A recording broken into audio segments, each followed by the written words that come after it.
On va donc procéder à la remise donc, des cartons d'autorisation de cueillette. Hein. Je vous rappelle que chaque cueilleur doit être muni d'un carton, bon, ça vous savez pour les anciens. La cueillette d'arnica du Markstein a officiellement débuté lundi 11 juillet dernier, les conditions météo ayant retardé l'évolution de la plante. La collecte de cette fleur aux vertus médicinales reconnues est encadrée par une convention renouvelée en juin dernier par les communes concernées, les cueilleurs professionnels, les laboratoires pharmaceutiques, les agriculteurs, le parc naturel régional des Ballons des Vosges et les organismes de contrôle. Le tonnage en fait, d'arnica à récolter sur le site est désormais limité. Il est désormais limité à 11 tonnes. Habituellement, bon, si vous voulez, en moyenne, on est à, on va dire, 8 tonnes, quoi, hein, en comptant les mauvaises années, en moyenne, sur 10 ans. Mais là, ça veut dire que pour la préservation de la ressource, il a été convenu avec l'ensemble des acteurs, oui j'ai oublié les labos, mais tout le monde était autour de la table, de se limiter à 11 tonnes. Ça veut dire qu'on n'ira plus, pendant 9 ans, là, on n'ira pas au-delà de 11 tonnes. Ce ne sera pas possible. Sauf décision contraire du comité, au cas où. Sauf, voilà, mais ça m'étonnerait. Si vraiment il y a une année où il y en a beaucoup.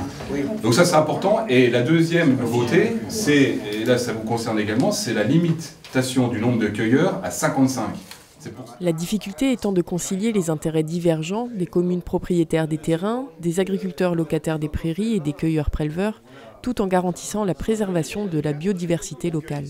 Donc, Fellerin est un domaine qu'il faut préserver et on voit qu'aujourd'hui c'est l'encadrement global avec le parc et les différentes communes qui font que les cueilleurs sont quand même un peu encadrés, quoi.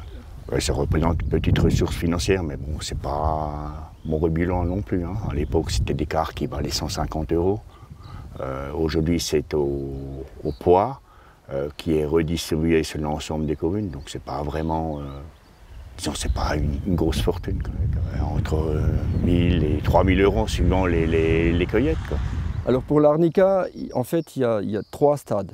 C'est la phase avant cueillette, c'est-à-dire faire attention à ce que les agriculteurs ne fauchent pas ou ne mettent pas les animaux sur les périmètres conventionnés. Également faire attention qu'ils ne mettent pas d'engrais, parce que dès que la plante est amendée, elle disparaît, et elle disparaît à vie, elle ne reviendra plus jamais. C'est un peu ce qui s'est passé dans les Vosges, où on ne savait pas. Et en fait, toute l'arnica a disparu à cause de l'agriculture intensive qui s'est faite sur les chaumes. La deuxième phase, c'est en période de collecte, c'est-à-dire faire attention que tout le monde ait son carton, ils sont nominatifs. Il y a des zones de cueillette que fleurs, il y a des zones de cueillette fleurs et plantes, hein, capitules et plantes, et donc ça c'est à respecter.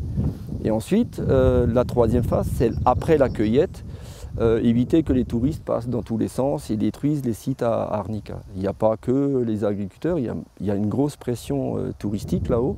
Et donc ça veut dire éviter que les gens aillent pique-niquer n'importe où, ça veut dire éviter que les gens circulent avec les véhicules n'importe où sur les chaumes. Pour garantir le respect des règles, la Brigade verte effectue à pied et à cheval des contrôles réguliers auprès des cueilleurs professionnels et des touristes en infraction. Le site du Markstein est particulièrement prisé du fait de l'abondance de la plante et de sa qualité. L'arnica du Markstein est la plante, enfin c'est l'arnica la plus concentrée d'Europe. C'est le site où la plante, ici vous en cueillez 3 plantes.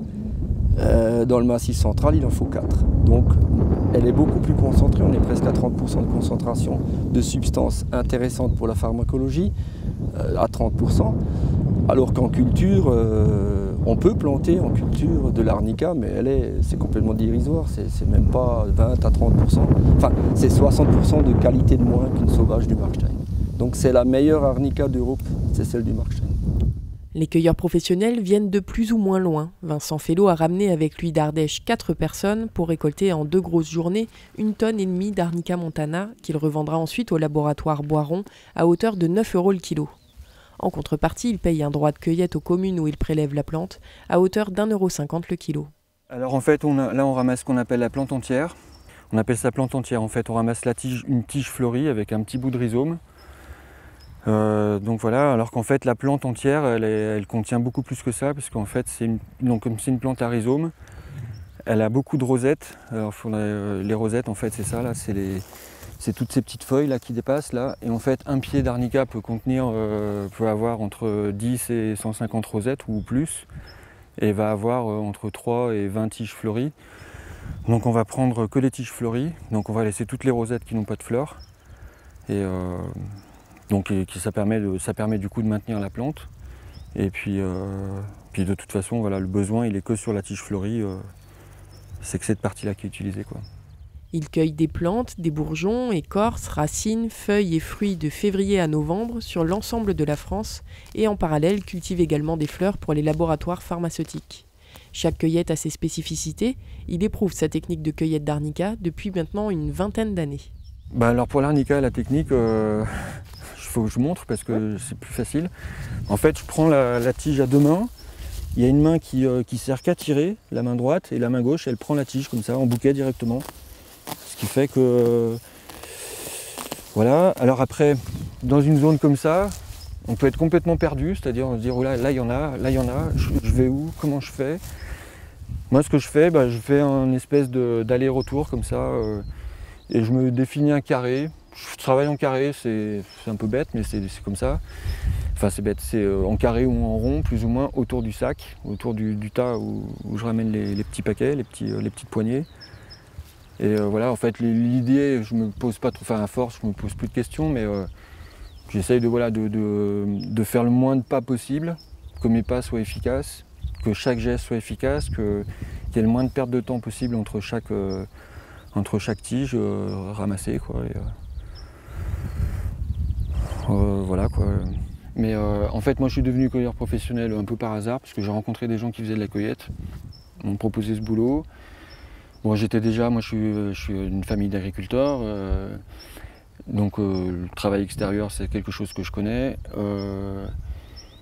La cueillette de plantes, finalement au début je trouvais ça sympathique et puis finalement ça m'a vraiment plu en fait, le fait de chercher, il y a un côté assez excitant en fait à chercher une plante, à la trouver, à comprendre où elle pousse, pourquoi elle pousse à tel endroit, pourquoi là il y en a beaucoup. C'est assez grisant. Mais après, la difficulté, ça va être c'est qu'il y a des grosses périodes de travail qui sont super intenses. Bon, voilà, après, c'est des difficultés, mais bon, moi, je compare par rapport aux agriculteurs. Enfin, j'ai des frères qui sont agriculteurs, je connais pas mal d'agriculteurs, qui, eux, ils sont cantonnés sur leur terrain. S'il y a un incident climatique sur leur terrain, c'est super compliqué à résoudre. Alors que la cueillette, ça a quand même ce gros avantage-là, c'est que comme on a un domaine du coup très vaste, s'il y a un incident climatique à un endroit, on peut quand même bouger, on peut chercher ailleurs, on peut... Du coup, de ce point de vue-là, il y a quand même un confort, il y a vraiment un confort. Et puis moi, comme je fais de la culture, je vois bien la différence entre les deux, quoi. Donc j'aime bien la culture, j'aime bien faire ça, j'aime bien cultiver des plantes, j'aime bien tout ce travail-là. Mais je ne ferai pas que ça, j'aime bien la cueillette aussi. En homéopathie, en pommade, en infusion à appliquer à l'aide de compresses, les utilisations de l'arnica sont vastes et servent principalement à apaiser des douleurs musculaires, rhumatismes et des hématomes, mais aussi des piqûres d'insectes entre autres.